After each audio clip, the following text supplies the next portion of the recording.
Hey guys, I'm Dean Snyder from SnyderHealth. Welcome to another Water Ionizer Wednesday, where every Wednesday I'm going to answer frequently asked questions about water ionizers that I get from my own customers.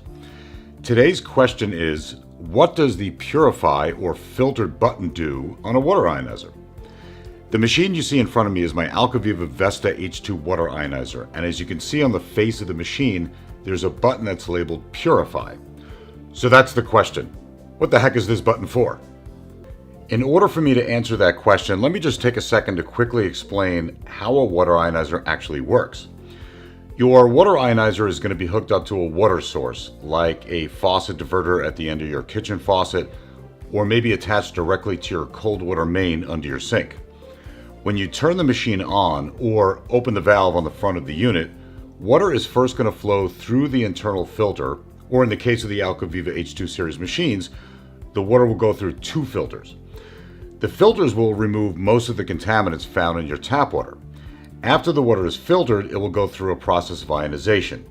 In some machines, the water will first pass through an area of the ionizer where you can add additional calcium or some hardness reduction media before it goes into the ionization chamber. The ionization chamber may also be referred to as the plating system or the electrolysis system. The ionization process splits the water into two distinct streams of water. One of the streams is the alkaline water, which is the water you drink, and the other stream is the acidic water, also referred to as wastewater, which usually either goes down the drain or can be collected for any of the many uses of acidic water, which I'm sure I'll talk about in another video. Now, when you press the Purify or filtered button on your ionizer, the water will still travel through the internal filter, but it will not go through a process of electrolysis because the ionization chamber will remain off, meaning there's no electricity being applied to the water, and therefore the water is not being converted into alkaline and acidic streams. By pressing that button, the water is simply being filtered by the internal filter. The pH of the water will be roughly the same as the pH of the tap water that's feeding the ionizer, but the water is now cleaner because it's still going through the filter.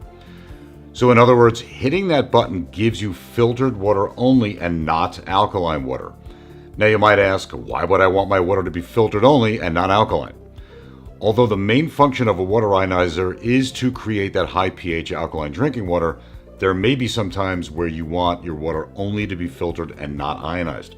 Like for example, when you need a glass of water to take certain pharmaceuticals, or some people just don't like to drink alkaline water while they're eating a meal. Personally, in my family, we use alkaline water for everything, and so we don't ever really use that Purify only button. I want to make sure to clarify something though. Just because the button says Purify, that does not mean that the water will be pure. Pure water is water that is free from any and all contaminants, minerals, total dissolved solids, or anything else. It's just that, pure water. But that's not the case with water that goes through a water ionizer when you press the Purify button. Even though the water will be filtered and most of the contaminants will be removed by the internal filter, the water will still contain minerals, which is actually what you want. Water that's pure, like water that comes from a distiller, is actually very acidic and not the kind of water you want to drink every day. It probably would make more sense if all water ionizer companies would just put the words filtered water on the button, which would probably create less confusion.